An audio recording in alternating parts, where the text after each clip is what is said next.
പോവില്ലല്ലോ, ഇവിടുത്തെ പണിയൊന്നും ഓളും ചെയ്യണ്ടല്ലോ, ഒക്കെ ഞാൻ തന്നെ ചെയ്യാലോ. ആണ് കൊടുത്തോളൂ ബാക്കി.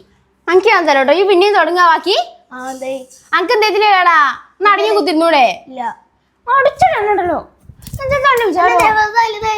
ആവശ്യമില്ലാതെ പണിക്കണേ തുടങ്ങി രണ്ടെണ്ണം കൂടി. പിന്നെ എന്തേതാ പിന്നെ പുതിയ പ്രശ്നം? പറ്റിയൊന്നും പോരെ?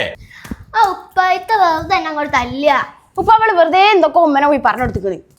എന്തേത്താ ഫാത്തിമ? എനിക്ക് ആവശ്യമുള്ള പണി എടുത്താ പോരെ? ഇഷ ഈ പോയി കിടന്നു പറഞ്ഞേ. ഫാത്തിമ ചെറുതിനെ പോയി നോക്ക്. അടങ്ങി നിൽക്കൂല എത്തിയില്. ഫാത്തിമ, ഇഷ എന്താ പരിപാടി രണ്ടാളോടി? എന്തേതാ ലാപ്ടോപ്പ് കാണേ? ഒന്നുമല്ല, സിനിമ ആണ്. നിങ്ങളെപ്പോഴേ വന്നേ? എന്താ ഇഷ കാലൊക്കെ? എന്തേതാ സിനിമ ഏതാ? എന്താ പരിപാടി? അതൊന്നുമില്ല, ഞങ്ങളിതാ ഇവിടുന്ന് പാട്ടുപാടി കളിക്കുക. എന്താണ് പരിപാടി? എന്തേതാ കാണേ? സിനിമ. കിടന്നുറങ്ങാനായില്ല? ഓ, കുറച്ചുകൂടി എന്താ കാലെന്താക്കിക്കുന്നത്? കാലിതാക്കി അങ്ങനെ തൂക്കിയിട്ട് കുത്തിരിക്കാം.